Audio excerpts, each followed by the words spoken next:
Je l'ai rassuré. J'ai dit bonjour.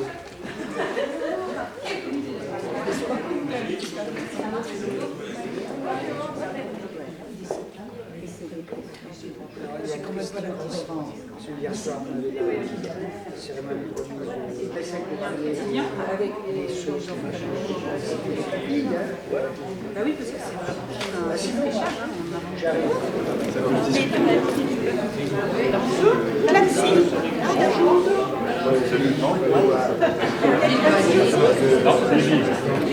Merci à Toshimon de nous accueillir aujourd'hui. Nous sommes le 5 octobre. Il y a un an, jour pour jour, nous étions avec beaucoup d'entre vous à Clamecy pour une première journée en commun autour de cette initiative Territoire Zéro Chômeur. Il y a dans les 6 comités qui sont là vraiment une très forte mobilisation, un engagement, un travail très sérieux. Comme il n'est pas là, je vais donner le Merci. Alors donc je m'en vais vers là. L'idée c'est que vous puissiez apporter votre regard critique sur cette proposition de fiche. Je vous invite à rejoindre un petit groupe de 2, là ou là. Donc n'hésitez pas à noter les fiches, à mettre vos commentaires, etc. On vient là, c'est parce qu'on n'a plus d'emploi. Moi, je ne mettrai pas ça. Et justement, la question, Peut-être que du coup, ça ferait passer carrément en haut, quoi. Je suis inscrite à Pôle emploi. ouais. Oui, non, je cherche du travail depuis quand? On ne travaille pas tout seul, il faut travailler avec les centres de formation, avec le Pôle emploi, avec plein de choses, les services sociaux, tout ça. Je trouve que dans le questionnaire, on a besoin d'un éclairage sur ce que moi j'appelle l'histoire de vie, parce que ça nous oriente quand même, autre chose que sur les compétences, ou ça peut être éclairé, mais ça donne quand même à penser que... tant mieux s'il y a Pôle emploi qui fait quelque chose, tant mieux s'il y a les services sociaux qui font quelque chose, mais pour l'instant, on est quand même des territoires isolés. Il n'y a pas de maison de l'emploi, il n'y a pas de Pôle emploi, il n'y a pas de ce que vous voulez, il n'y a pas de centre de formation. On n'est pas dans un chef-lieu d'arrondissement ici, enfin sur les différents territoires. Oui. Si on se projette déjà dans le BE, désolé c'est mon défaut, c'est peut-être mon défaut de chef d'entreprise entre guillemets, mais on sait pertinemment qu'on n'embauche pas que sur des compétences, et ce qui va faire le futur de ces gens-là, c'est pas que leurs compétences. Je connais des gens compétents qui sont inemployables, et inversement des gens qui n'ont pas de compétences sur le papier parce qu'ils n'ont pas un diplôme, mais qui sont des gens charmants et avec qui on va pouvoir faire quelque chose. Tu vois ce que je veux dire? C'est pour ça que oui, je rebondis sur ce que vous disiez. Il ne faut pas qu'on s'arrête à un truc, nous non plus, parce qu'on a une expérimentation, on est ouvert, alors ne nous arrêtons pas tout de suite sur des trucs déjà... On commence par les choses positives de la personne, ce que la personne apporte. Parce qu'en fait, on considère la personne comme étant quelqu'un qui va vous apporter une valeur ajoutée. Et donc, il faut réussir dans cet entretien à faire entendre, à faire comprendre à la personne qu'en fait, c'est elle qui vous apporte tout ce qu'elle sait faire. Et que ses compétences, elles sont hyper importantes pour le territoire parce qu'elles vont permettre de réaliser des choses utiles au territoire. Donc, il faut réussir à se mettre dans ce mode de relation-là. C'est une forme de présentation informelle et qui peut aller beaucoup plus loin que son nom, son adresse et tout ça. Comment vous posez la question? Si moi j'arrive, bonjour, je suis personne privée d'emploi, j'aimerais bien trouver un emploi sur quelle commune? Comme ça, c'est des gens qui sont dans un certain secteur géographique. Ouais. J'habite à tel endroit. Ah oui, ben voilà, depuis quand, qu'est-ce que vous faites, vous avez je sais pas, plein de questions, des voisins, est-ce que vous avez des contacts avec telle personne que je connais aussi, enfin voilà. Donc plus connaissance n'importe qui. Que ça soit vraiment très léger. Donc une première phase qui serait une phase de juste on se présente l'un l'autre, quoi. Et prise de contact. Oui. Première phase, dialogue, quoi. Et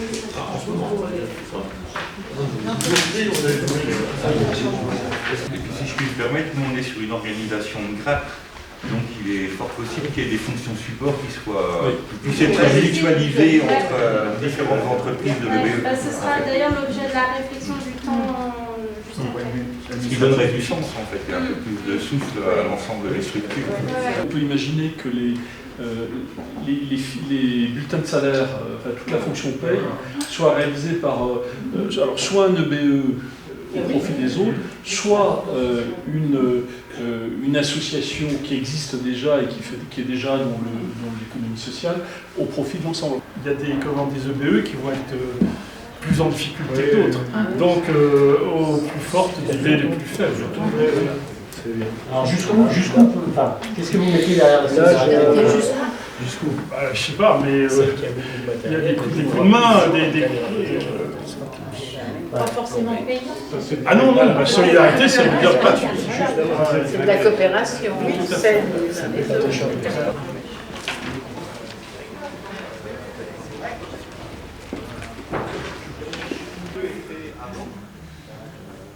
J'ai essayé je vous propose une synthèse de tout ça. Sur le premier thème, recenser les compétences, vous avez massivement redit que les outils, ils devaient faire en sorte que l'humain soit au cœur du projet. Et qu'il fallait faire attention à ce qu'un outil ne soit pas trop technique, pas trop déconnecté de la réalité de vie des gens. Attention de ne pas avoir un modèle unique, mais à plusieurs, on va plus loin. C'est un peu ça qui ressort de votre réflexion. Voilà, je m'étais engagé à ce qu'on tienne les horaires. Les horaires vont être tenus. Je voulais une dernière fois, et je laisserai le mot de la fin à... Non. Non. Je vais finir. Je vais terminer. Je voudrais une dernière fois remercier Clémentine et Barbara qui sont venues de loin. On peut le dire, parce que je ne sais pas si vous êtes au courant, mais l'association nationale est basée à Nantes. Ah oui, voilà. Bien, merci.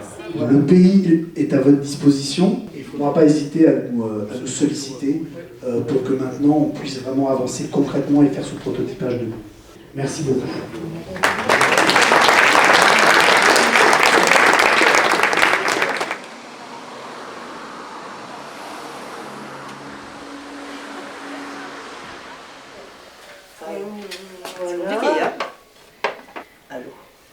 Si le cumin c'est bon pour la santé, ça. Monsieur je fais goûter. Allez, si, vas-y. Donc je suis chômeur de longue durée et moi rentrer dans le BE ce serait une merveilleuse chose pour réapprendre un autre métier, une nouvelle formation, travailler parce que comme Justine disait, on peut faire plein de choses, il y a tellement de choses à faire sur une commune ou même dans la région. Au niveau des herbages des bas-côtés, refaire un chemin forestier pour que les gens passent pendant l'été. Dans notre travail de réflexion, dans le groupe atelier, activité, c'est la première action qui est venue quand on a travaillé avec les élus, avec tous ces acteurs du territoire. On a senti qu'il y avait un besoin de recréer quelque chose entre le bourg-centre de Lusy et les villages. Et quand on a reçu des demandeurs d'emploi avec des compétences, eh bien on a rencontré quelqu'un dont ça avait été la vie, de faire des tournées dans le village où il était. Donc on sentait voilà, ses compétences dans ce domaine-là, sa passion, sa manière de vivre les choses avec les gens qu'il allait, où il passait avec son camion. Et on s'est dit, mais voilà, c'est sûrement quelque chose qui, dans notre territoire, peut prendre place. Donc on l'avait inscrit. Et pendant le confinement, avec le Covid, il y a eu de la demande. Il y a eu des gens qui n'osaient plus sortir, qui avaient peur, qui ne pouvaient pas. Avec les bénévoles, on a lancé le truc. Pendant tout le confinement, ça a été une réussite. Et on s'est dit, il faut qu'on continue. On ne peut pas abandonner un système qui apporte des réponses, qui crée du lien, qui donne de la satisfaction. Et on ne peut pas attendre que le BE soit en place. Donc on a transformé cette opération qu'on avait appelée Allo Lusy pendant le confinement. On s'est dit, allez, on la professionnalise. Alors toujours avec, on va dire, des moyens à notre portée, sans créer d'emplois, parce qu'il faut bien attendre ce dispositif pour créer ces emplois. Mais on a acheté un véhicule, cette petite camionnette qui sillonne maintenant les 12 communes et qui va livrer chaque matin 3 communes. et comme ça 5 jours de la semaine. Et pour pas pénaliser et vraiment anticiper, ne pas se faire avoir le jour où le BE va être en place, la camionnette elle a été achetée par le comité local qui avait le droit d'investir. Par contre, tout le fonctionnement, c'est la collectivité qui le porte. Moi, je reçois aujourd'hui Patricia. Voilà, on s'est rencontrés par France Service et donc je lui ai proposé de venir cet après-midi parce que lorsqu'elle est venue me voir pour une toute autre démarche au centre social, je me suis aperçue qu'en fait elle avait un projet, qu'elle avait un projet d'onglerie. C'est ça. Ben, c'est-à-dire que moi je suis à la recherche d'un emploi depuis un long moment et parce que j'ai jamais eu le droit d'avoir des droits, des trucs comme ça. Donc j'ai toujours voulu avoir une formation, faire une formation et de là on m'a toujours refusé tout ça par Pôle emploi. Donc après je me suis inscrite à l'amiage et du coup j'ai rencontré Virginie hier et puis qui m'a parlé de venir ici pour en parler et pourquoi pas se lancer là-dedans et voilà quoi. Pour venir aussi aux aides des personnes qui ne peuvent pas non plus payer par exemple une manucure parce que ça vaut cher. Et pourquoi pas aussi leur faire la manucure pour la Saint-Valentin ou Noël. Donc voilà, se lancer là-dedans, leur faire plaisir. Sur les expériences par exemple antérieures, tu étais restée sur la vente en boulangerie au départ, ça. Et le ménage. Alors qu'en creusant un peu plus, par la discussion, par voilà, quelle est ta meilleure expérience, quelle est ta pire expérience, qu'est-ce que tu aimes faire, qu'est-ce que tu aimes pas faire, voilà, on a appris que tout compte fait, tu avais travaillé aussi quelques mois en hôtellerie, ce qui n'était pas forcément venu à l'esprit en fait quand on demande ton expérience professionnelle. Ou encore, voilà, tu as travaillé comme animatrice en petite enfance, alors que tu l'as jamais dit en fait autrement quand on te demande voilà, ce que tu as fait avant. C'est ça. Mais c'est parce que je pense qu'en fait on n'y pense pas toujours. Hein. Donc voilà, je trouve que c'est plus sympa qu'on ait un échange. Pour connaître les personnes, ça. Il faut souvent creuser. Et après, là oui, quand on commence à prendre confiance en la personne, il faut sortir les choses et dire les choses. Bon, allez. On commence par où? Alors on va commencer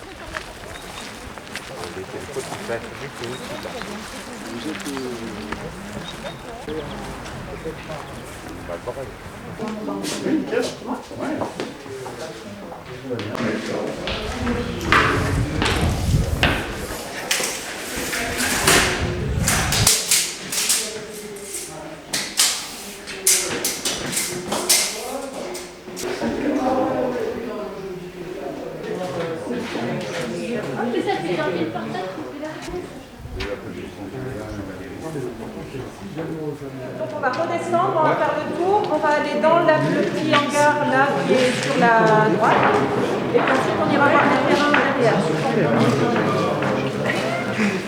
On est sur une vente effective à 3 mois quoi, voilà. Ah et ouais, ils nous autorisent à utiliser les locaux avant de signer la vente. Voilà. Donc si jamais on voulait faire des travaux ou des choses comme ça, ils seraient d'accord. On se rejoint après en mairie pour ceux qui veulent. Et donc ce hangar-là, donc ils sont dedans.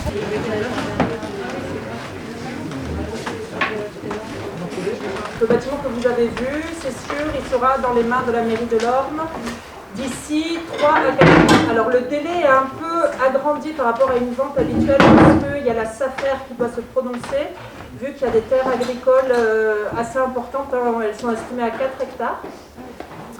Donc c'est assez conséquent. Les bâtiments, en tous les cas de stockage, hangars, etc., sont vraiment intéressants. Ils ont l'air sains et il y a de la surface. Je pense qu'il y a vraiment de belles choses à faire. Ce qui est très intéressant aussi, c'est tout l'espace qu'il y a autour, avec même une parcelle qui est encore en terre végétale, si on veut faire des choses au niveau maraîchage ou des choses comme ça. Ce qu'il faut que vous prévoyez, c'est d'avoir un espace administratif à l'ouverture.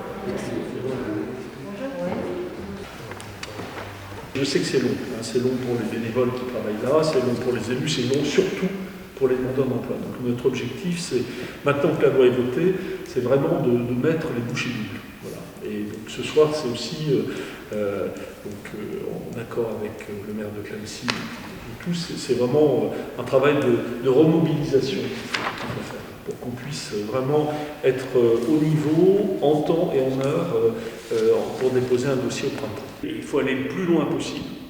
C'est-à-dire, est-ce qu'on sait apprécier sur les 3 ans qui viennent le développement qu'on peut donner à telle ou telle activité?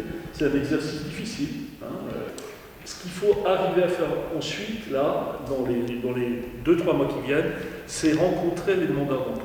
Vous êtes le comité local qui, j'allais dire hélas, a le plus gros potentiel de création d'emplois. Pourquoi vous avez le plus gros potentiel de création d'emplois? Parce que des 6 qui sont dans le pays d'hiver du Morvan, c'est votre territoire qui a le plus de chômeurs mondiaux. Château-Chinon, ils sont à 225. On y était la semaine dernière. Ils sont à 225. Vous êtes à 371. Dans le cahier des charges qui va arriver, on va vous demander également des locaux de production. Non, mais en fait, c'est ça. On a les locaux pour l'administration. D'accord. Mais on a aussi travaillé, identifié l'essentiel des locaux pour les activités de production. D'accord, mais sur le même endroit il y a... Non, c'est pas sur le même endroit. D'accord. Okay. On est sur une création d'entreprise avec toutes les contraintes qui sont liées à l'entreprise. Donc ça implique des locaux adaptés pour recevoir les personnels, avec des vestiaires, avec des sanitaires, avec... On n'est pas dans du bricolage, on crée une véritable entreprise à but d'emploi avec un objectif qui est de recruter 20-30 personnes la première année, de consolider les activités, donc créer une nouvelle, et à terme de viser à l'exhaustivité étant de pouvoir offrir un emploi, enfin, permettre l'accès à l'emploi à tous les chômeurs longue durée volontaires, en CDI, à temps choisi, et c'est là où il y a une véritable originalité dans la démarche. Et je crois que c'est un message d'espoir, que c'est l'espoir d'un avenir beaucoup plus inclusif qu'on est en train de construire tous ensemble aujourd'hui. Merci, qui sont là.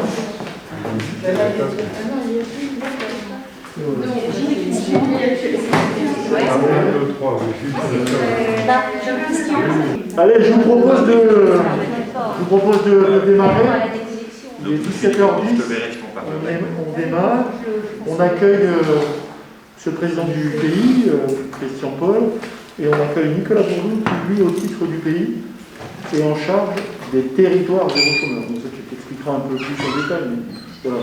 Et on accueille Anne Algré, qui est la directrice du pays, et Benoît, qu'on a plus l'habitude de voir, qui, lui, nous a rejoint. Maintenant que la loi est votée, et que vraiment toute la machine se remet en route, si je puis dire, on peut rencontrer des personnes privées d'emploi, monter le dossier d'habilitation, et ce dossier d'habilitation, on pourra, si tout va bien, pouvoir le déposer, disons, à partir de la fin du mois de mai, mois de juin, début juillet. On a une chose que l'on pourrait faire pour aller chercher les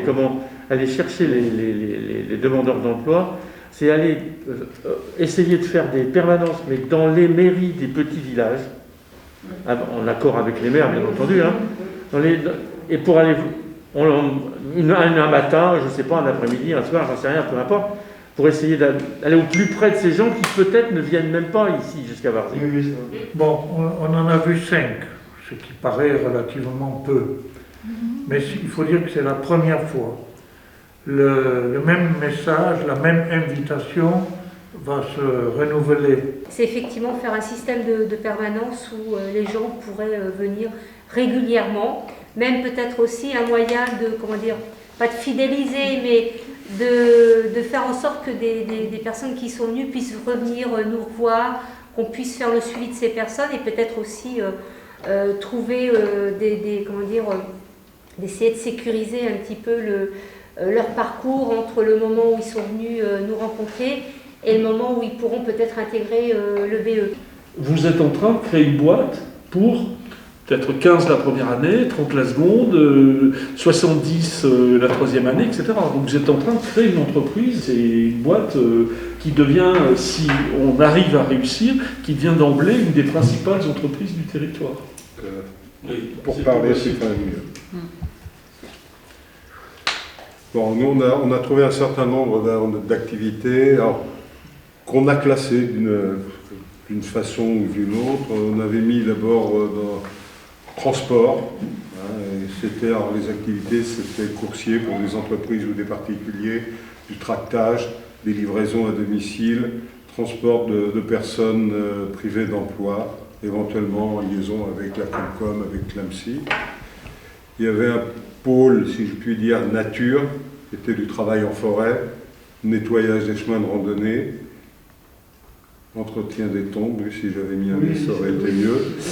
Un autre pôle, alimentation, qui pouvait être du maraîchage, ce qu'on appelle une légumerie, c'est-à-dire préparation des légumes pour pouvoir aller alimenter, par exemple, les cantines de l'EHPAD, du groupe scolaire, et ainsi de suite.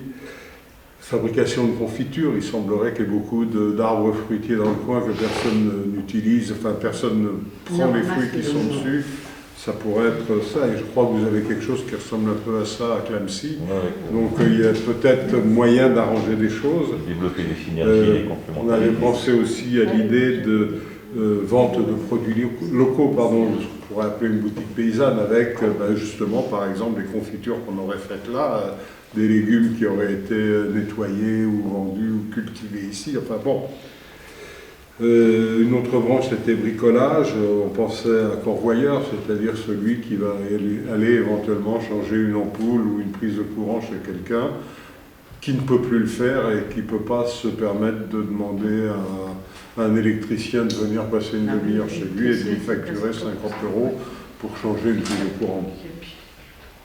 Il y avait également, et là ça s'adressait aux entreprises, préparation, nettoyage de chantier.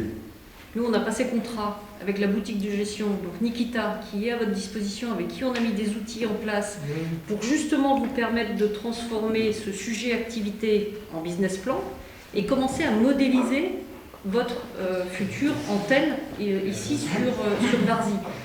Ça fait très formel, attention. Ah ben donc oui, on va avoir un certain nombre de petites choses à voir ensemble. Ouais. Ça s'appelle Faisons connaissance. Oh. Donc on est le 21, c'est ça, il me semble. Vendredi 21. Est-ce que vous pourriez nous raconter un petit peu ce que vous avez comme parcours professionnel, j'ai commencé tôt, j'étais dans un lycée privé à Paris où j'étais en alternance, je faisais de la vente animalière. Super, ok. Intéressant. Ouais, j'ai fait ça, j'ai passé mon BEP, j'ai continué après un petit peu, mais pas... D'accord, donc vous avez un BEP? Ouais. Ok. Quand je suis revenu ici, j'ai été ébauché chez Rousseau, j'ai rempli les camions et tout, j'étais cariste. Ouais. J'ai eu un CDI. Cariste? Ouais. Cariste? C'est vrai que j'ai fait pas mal de trucs, mais moi j'en oublie au final. Mais ouais. Et puis ouais, j'ai eu un CDI et tout, mais au bout de 3 ans, j'ai arrêté. C'était plus possible. Okay. C'était trop, ouais, c'était trop ennuyeux. Trop ennuyeux. Vous ennuyez. Ouais. Ok. Et après, j'ai été à l'AFPA à Dijon pour passer un CAP paysagiste. Ok, donc AFPA Dijon. Donc, et vous avez obtenu votre CAP de paysagiste. Ouais. Ok. Et du coup, j'ai bossé pour la commune à La Chapelle pendant que j'étais à l'AFPA. C'était beaucoup les fleurs, mais et les légumes, là, c'est venu après. J'ai passé le CFPPA à Chaluis. Toutes mes formations, j'en ai fait une chez Florence, de stage, et après, j'ai fait mes 2 autres stages chez un pépiniériste à Villemanais. Ok. Et du coup, là-bas, j'ai appris à greffer, à bouturer, faire des trucs. Très bien. Ça, c'est pareil, c'était génial. Il y a de l'envergure. Là, ça va être des petites choses à cocher. Donc, vous souhaitez avoir un emploi dans l'entreprise à but d'emploi à temps plein? Ouais. On est sur ça, c'est pas le temps partiel. Ok. Est-ce que vous souhaitez participer aux réunions pour définir l'organisation de l'entreprise? Pourquoi pas? On sait vos prénoms, mais juste quelque chose qui peut peut-être venir tout de suite et pourrait étonner un peu les autres. Donc on retiendra. On a le droit de rêver et faut y aller. Et allons-y, voilà. Parce que ça fait plus de 30 ans que je suis dans l'insertion, dans l'accompagnement des personnes qui sont privées d'emploi, plutôt les jeunes.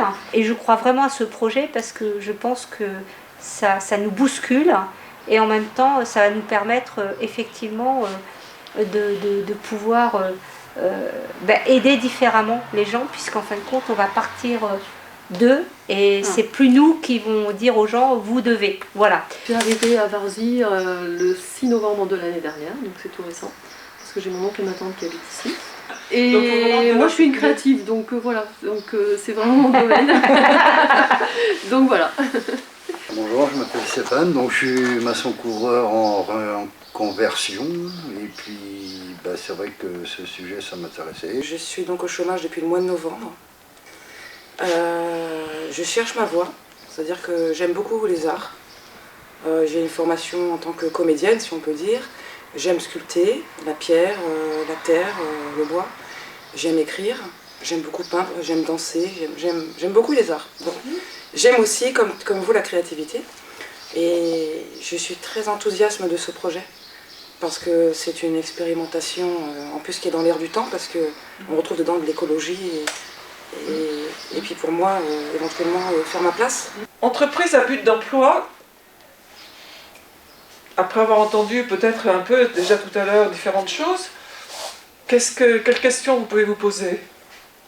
Quelle va être la différence entre l'entreprise à but d'emploi et une personne qui veut créer son entreprise comme auto-entrepreneur ou comme... vous voyez ce que je veux dire? Vous êtes dans un cadre, il y a une sécurisation financière parce que vous êtes en CDI, vous avez un revenu, voilà, vous avez une rémunération. Donc on est salarié, en fait. Et vous êtes salarié, voilà, c'est ça. C'est important de le dire parce que c'est pas forcément évident de suite de comprendre, je trouve.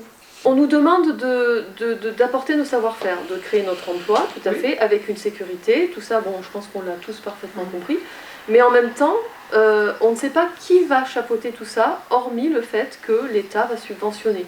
Mais comment l'État peut subventionner?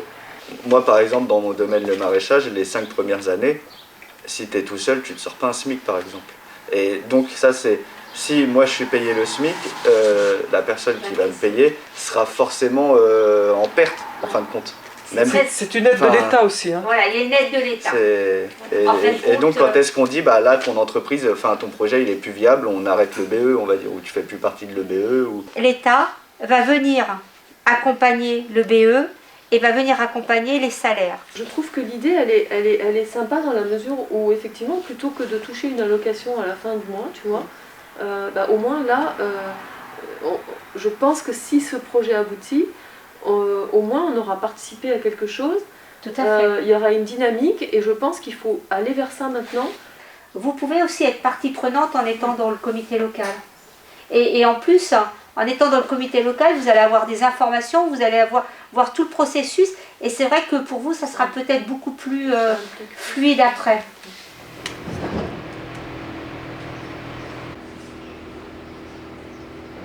Il y a dans notre pays plusieurs millions de personnes qui sont au chômage de longue durée, c'est-à-dire plus d'un an. Et sur le territoire concerné par les 6 comités locaux, on évalue à peu près à 1200 le nombre de chômeurs de longue durée. L'idée à terme, c'est d'avoir donc 6 antennes EBE locales, une EBE commune à l'échelle du pays, avec 6 antennes, mais des antennes qui auront une très forte autonomie pour qu'elles puissent travailler et décider tous les jours, et qu'elles aient aussi, qu'elles soient responsables de leurs activités, de leurs résultats. Alors le point d'étape où nous en sommes, dernière ligne droite. Alors on a différents types d'activités, je remettrai une copie si ça vous intéresse. Des activités, notamment une activité menuiserie. Nous sommes un territoire très engagé dans la préservation et la restauration de la biodiversité. On est sur un territoire dit de captage Grenelle.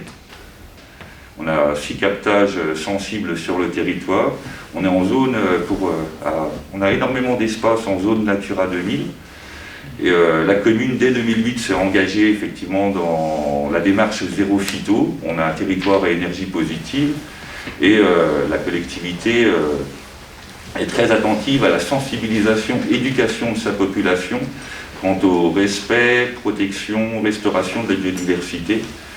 Donc l'activité menuiserie, en gros, ça se décline en fabrication de nichoirs à oiseaux, nichoirs à chauves-souris, hôtels à insectes, poulaillers, bougies bacs à compost, etc. etc. Récupération et vente de sûre, fabrication de toilettes sèches, enfin tout ce qu'il est possible d'imaginer.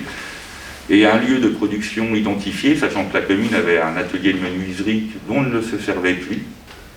Et donc nous mobilisons, nous mettrons à disposition l'atelier de menuiserie, l'ancien atelier de menuiserie de la ville, de Clamecy, pour l'entreprise à but d'emploi. Une activité de service pour répondre à des besoins non pourvus en direction de la population. Nettoyage de camions en lien avec une entreprise de transport. Nettoyage de vélos en lien avec un loueur de vélos du territoire. Aide aux associations, accompagnement lors des festivités et des associations, et des collectivités, mais aussi gestion et mise à disposition de solutions de mobilité sur le territoire en lien avec les structures d'insertion du territoire. Une activité de microculture. Alors microculture, c'est production de petits fruits rouges en autorécolte, production de safran, beaucoup de main d'œuvre. Ça c'est une culture très contraignante. Mais produit à très forte plus-value, et les terres qui s'y prêtent. Ah oui, on peut produire du safran chez vous? Il y en a déjà dans le Bazois, des producteurs à Charles. Donc pour ce faire, on va aussi mobiliser les anciennes serres communales, dont la commune, il fut un temps, et quand son budget lui permettait, cultivait ses propres fleurs avec une brigade de jardiniers de quasiment 20 personnes. Dans les faits, on va dire qu'en 15 ans, le budget de la commune a diminué de 2 millions d'euros, donc forcément c'est beaucoup moins facile.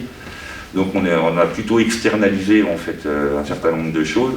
Mais par contre, on avait ces espaces qui étaient en déshérence, donc là encore, on va mobiliser ces espaces et les mettre à disposition d'initiatives territoire zéro chômeur. Monsieur Bourdeau, vous avez parlé beaucoup d'agriculture, etc. Sur le département de la Nièvre, il y a un gros problème qui va émerger. On en parle actuellement avec le département, avec le conseil général, etc. Et d'autres associations, c'est le problème alimentaire.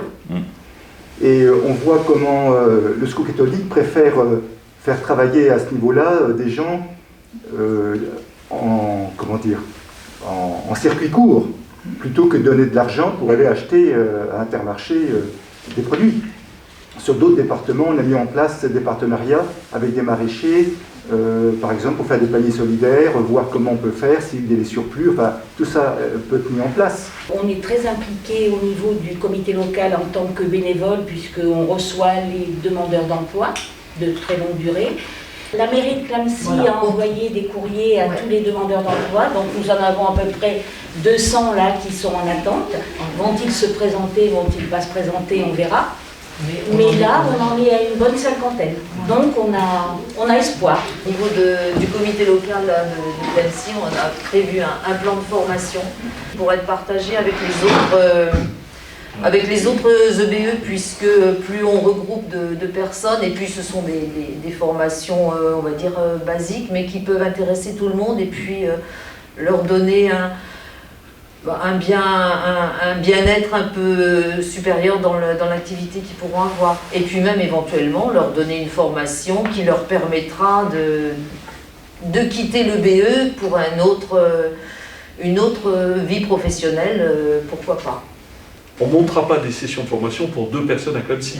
Par contre, pour 15 personnes issues des différents comités locaux, différents EBE, là, ça devient faisable. Le plus dur, c'est de leur donner un espoir, de leur dire oui, il va y avoir des emplois, mais c'est pas pour maintenant, il faut que vous attendiez encore. Et ça, franchement, c'est difficile à leur expliquer. Pour nous, c'est frustrant, parce que c'est difficile de leur expliquer, parce qu'ils ont une telle attente qu'on voit bien quand on leur dit ah oui, alors, mais on garde vos coordonnées, on vous rappellera pour savoir si vous êtes toujours dans la même situation, parce que ça ne pourra pas arriver avant la fin de l'année. Et donc, et puis la première année, mettons sur la cinquantaine qu'on a reçue pour l'instant, on va avoir ce qu'on a mis en création, c'est à peu près 18 équivalents temps plein. Donc c'est vrai que quelque part, c'est assez difficile par rapport à... C'est très frustrant pour nous de leur expliquer et de les recevoir dans ces conditions-là. Il y a des gens qu'on pourra peut-être mettre en formation, à qui on pourra proposer des formations avant même qu'ils soient recrutés. Et puis d'autres qui seront recrutés puis qui iront en formation. Vous voyez, il faut qu'on arrive à se donner de la souplesse. Alors, il faudra parfois pousser un peu les murs avec le conseil régional qui finance la formation, avec Pôle emploi qui en finance un bout, etc., etc. Mais on poussera les murs. Et ça permettra effectivement dans l'année, dans la première année 2022, à des gens qui ne sont pas forcément soit en situation de rentrée, soit pour lesquels les activités ne sont pas les activités de la première année, de ne pas être complètement dans la nature, avoir le bateau qui quitte le port et eux ils restent en rade. Voilà. Donc ça c'est... Voilà, il faudra vraiment que l'EBE évidemment intègre autant de salariés que possible, mais il faudra que le comité local continue de s'occuper de tous les autres. C'est pour ça que les comités locaux, ils ont une longue vie devant eux. Ils vont être très utiles. Justement, pas pour faire patienter, mais pour que le temps avant l'embauche soit un temps utile.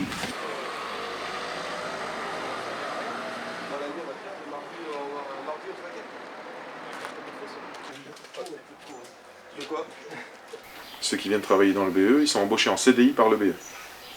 D'accord. Oui, donc ils sortent du dispositif Pôle emploi. Ils ont un CDI, ils ont un travail. Ils ont un travail. Voilà. Le problème, c'est qu'on trouve personne. On n'a pas de main-d'œuvre. Donc si on peut avoir un petit peu de main-d'œuvre en ayant des gens en réinsertion, c'est positif pour nous. Sur le groupe activité, on a plusieurs entrepreneurs. On voit qu'il y a des moments ponctuels dans lesquels les entrepreneurs ont besoin. Sur le début des chantiers, sur la casse, sur le déblai, sur la fin du chantier. Et puis là, j'ai vu les deux entrepreneurs aujourd'hui. Ils auraient vraiment besoin d'un coup de main, et c'est plutôt ponctuel. C'est pas forcément en continu. Et c'est ce qu'ils nous ont fait remonter, et c'est là où Territoire Zéro Chômeur va pouvoir les aider, quoi. Ça permet de moins se fatiguer sur des tâches où il y a beaucoup de manutention, du travail en hauteur. C'est quand même plus facile d'être deux que tout seul. Par exemple, ça peut permettre aussi de redynamiser un peu nos territoires, puisque si on veut que la population puisse se maintenir, ça passe par l'emploi. Si on n'a pas d'emploi, on ne peut pas avoir de nouveaux habitants. Ou ceux qui essayent de venir à la campagne, si on ne leur trouve pas de travail, ils ne vont pas rester. Si on veut les garder, il faut qu'ils aient un travail. C'est peut-être un levier de leur faire découvrir des fois une activité. Ils n'avaient peut-être pas d'attirance au départ, mais on ne sait pas. Faut essayer des fois pour se mettre dans un rôle et puis se rendre utile. C'est important aussi pour les gens qui se sentent utiles. Pour Nicolas et toi aussi, enfin les deux Nicolas, vous n'avez pas de personnel ou peu de personnel, donc c'est quand même un handicap justement pour des chantiers comme celui-là, je pense, ou d'autres où il y a besoin quand même d'une main-d'œuvre, pas forcément qualifiée, mais d'une bonne main-d'œuvre. Et le problème, c'est qu'ils ne trouvent pas, comme ils peuvent vous le dire. Et justement, par le biais de Territoire Zéro Chômeur, c'est vraiment l'opportunité pour vous. C'est un levier qu'il faut essayer. Après, il ne faut rien mettre à l'écart. Puis on peut très bien tomber sur des gens qui ne connaissaient pas le métier, qui y trouvent un intérêt, et qu'on peut éventuellement faire travailler correctement, comme tout salarié, quoi, pas juste de façon ponctuelle. On peut très bien les garder par la suite, quoi. On peut les garder, les former, leur faire des chantiers après qui soient autonomes, enfin vraiment les relancer dans la vie sociale, quoi. L'autre spécificité, c'est qu'on est aussi sur un territoire où l'agriculture est très représentée, avec le marché au cadran, mais aussi des exploitations sur toutes les communes, et où là il y a des besoins aussi ponctuels. notamment au niveau de la prophylaxie ou du tri des bêtes. Bien sûr, comme le dit Jérôme, où on a encore bon nombre d'agriculteurs qui sont plutôt en exploitation sur du bovin allaitant. Bovin allaitant, donc ça nécessite pas du personnel à temps plein, toujours, permanent, mais ponctuellement, oui, comme disait Jérôme, pour des prophylaxies, pour de la contention. Là, il y a besoin, de temps en temps, de la main-d'œuvre. Et pour la plupart, aujourd'hui, il n'y a plus qu'une personne dans la ferme. Et c'est pas toujours facile quand on est seul pour pouvoir changer des bestiaux d'une parcelle à une autre ou faire des interventions tout au long de l'année. Et au-delà de cela, il y a aussi les entretiens des clôtures, des haies. Et une personne seule, c'est pas facile non plus. Donc certaines sont demandeurs justement de cette main-d'œuvre ponctuellement tout au long de l'année sur des travaux bien spécifiques. Et donc là, cette catégorie d'éleveurs nous attend et attend que le BE puisse fonctionner rapidement pour venir la solliciter pour avoir de la main-d'œuvre. On est presque prêt. On est sur la partie budgétaire, la partie chiffre d'affaires. Là, on travaille avec le groupe activité là-dessus. Les 3 groupes sont au travail. Le groupe compétences rencontre encore les derniers demandeurs d'emploi pour qu'on soit, demandeurs d'emploi et personnes privées durablement d'emploi et ceux qui passent aussi au travers des radars, parce qu'on a fait un gros travail avec les élus pour travailler autour de ça.